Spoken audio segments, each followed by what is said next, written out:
समझे बच्चों? जी मास्टर जी। आ जाओ दोस्तों, स्वागत है आप सभी का एक बार मेरे चैनल जी मास्टर जी पर।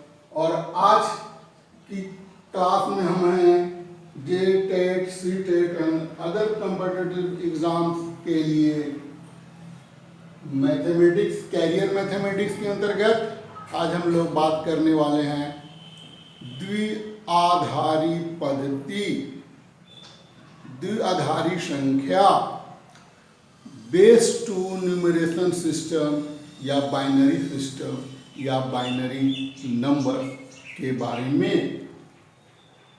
द्विआधारी संख्या या पद्धति, द्विआधारी पद्धति जैसा कि नाम से आप देख रहे हैं, बेस टू यानी आधार हम किसको बनाते हैं? 2 को बनाते हैं। जब हम आधार 10 को बनाते हैं तो हम हमारे लिए आवश्यक होती है कितने डिजिट्स की? 1 2 3 4 5 6 7 8 और 9। ये टोटल 10 डिजिट का प्रयोग करके हम दशमलव पद्धति में संख्याओं को लिखते हैं। लेकिन जब हम केवल मात्र 2 संख्याओं का, प्रथम 2 0 और 1 का प्रयोग करेंगे संख्याओं को लिखने के लिए, तब ऐसी पद्धति को हम लोग बोलते हैं द्विआधारी पद्धति। माने 2 संख्याओं के 2 आधार वाली, 2 संख्याओं को आधार बनाकर चलने वाली पद्धति को हम लोग द्विआधारी पद्धति कहते हैं। तो दोस्तों, जैसा कि आपको पता है कि कंप्यूटर भी अपना वर्क जो है सो वो द्विआधारी पद्धति के आधार पर ही करता है। 2 डिजिट का प्रयोग करता है, 0 और 1 का। तो 0 और 1 में क्या है कि इन दोनों अंकों के प्रयोग से ही हम सारी संख्याओं को लिख सकते हैं। सभी संख्याओं को 0 और 1 के प्रयोग से हम लिख सकते हैं। जैसे देखते हैं दोस्तों कि कैसे इस पद्धति में लिखते हैं। आपको आपकी समझ बनाने के लिए हम लोग बात करने वाले हैं कि हम लोग जब संख्याओं को बेस 10 में लिखते हैं तो क्या होता है। तो बेस 10 में जैसे आपका होता है कि 1 प्लेस है, ई जो है सो 10 प्लेस है, और ई जो है सो 100 प्लेस है, यानी 10 टू द पावर 2 प्लेस है। ये जो है सो हमारा 1000 प्लेस है। ठीक है। अब इसमें हम संख्याओं को लिखते हैं। तो जैसे अगर यहाँ कोई लिखा हुआ है 4 5 7 3, अब ये संख्या है तो इसका मतलब है कि ये जो संख्या है सो 4000 है, क्योंकि 4 इंटू 1000 है, और प्लस 500 है। ठीक है। और प्लस 7 टेंस है, और प्लस 3 वंस है। और इससे मिलकर जो संख्या बन गई उसको हम लोग एक लाइन में बोलते थे क्या? तो 4500 प्लस 500 प्लस 70 प्लस 3, और ये संख्या मिल गई 4573। तो ये हम लोग लिखते थे इसको प्लेस वैल्यू चार्ट में। तो इस तरह का प्लेस वैल्यू चार्ट अगर हम बेस 2 के लिए बनाएं तो हमारा कैसा बनेगा बेस 2 का सिस्टम। तो देखते हैं दोस्तों कैसा बनता है। ठीक, हमें दाहिने से बाईं ओर चलना है। सबसे पहली संख्या हो गई 1, उसके बाद की संख्या हो गई 2, उसके बाद की संख्या हो गई 2 टू दी पावर, ये एक्चुअली में जो है सो ये एक्चुअली में है 2 टू दी पावर 0, और ये 2 to the power 1, 2 to the power 2, 2 to the power 3, 2 to the power 4, 2 to the power 5। ये हमारी संख्याएं हैं जो बेस 2 में लिखी जाएंगी। अब संख्याएं कौन कौन सी हैं? तो जैसे हम अगर लिख देते हैं दोस्तों यहाँ पर 1, और यहाँ पर हम लिख देते हैं 0। अगर 0 लिखते हैं तो हमारी कोई संख्या नहीं है, क्योंकि वो 0 0 ही है। लेकिन जब 1 लिखते हैं तो 1 कहाँ पर है? तो 1 जो है सो 2 टू दी पावर 1 पर है, माने 2 के पास है, यानी ये हो जाएगा 2 to the power 1 plus 0 into 2 to the power 0।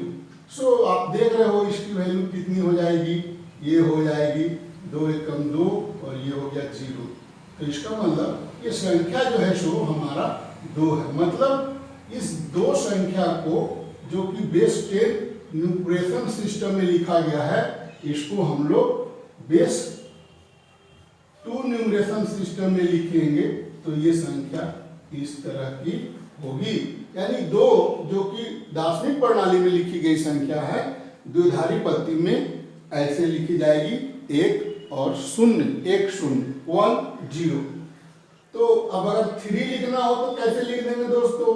तो 3 लिखेंगे तो ये तो कितना हो गया, 1 जो है सो एक्चुअली में जो है सो 2 के बराबर है, ये 2 के बराबर, तो यहाँ 1 बढ़ा देंगे तो 1 और 1 तो कितना हो गया आप बताओ, 3 हो जाएगा ना।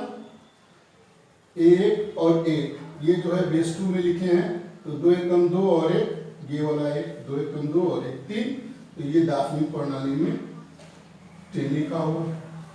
तो हम किसी भी तरह की संख्याओं को इससे आगे हम 4 के लिए क्या हो जाएगा, तो 4 के लिए तो 1 हो जाएगा, तो 4 तो कंप्लीट हो गया, तो 0 तो है नहीं, माने 2 तो उसमें है नहीं, फिर बचा नहीं, और फिर इसकी भी गुंजाइश नहीं, 1 की भी गुंजाइश नहीं है, तो ये संख्या हो गई हमारी 4 को लिख देंगे।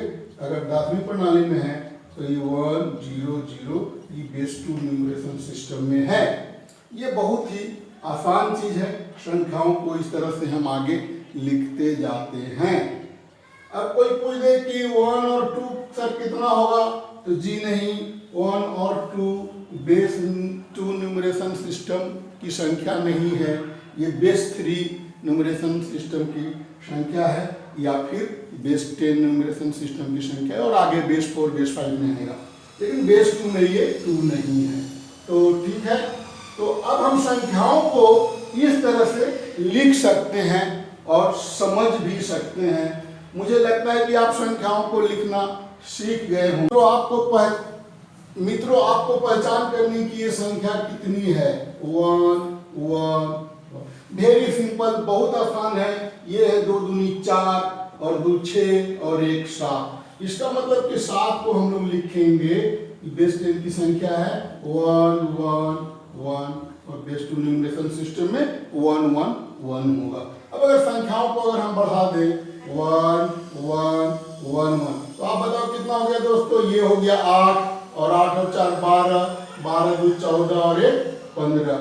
तो हम लोग 15 को ऐसे लिख सकते हैं 1 1 1 1। तो ये हो गया बेस 2 न्यूमरेशन सिस्टम में।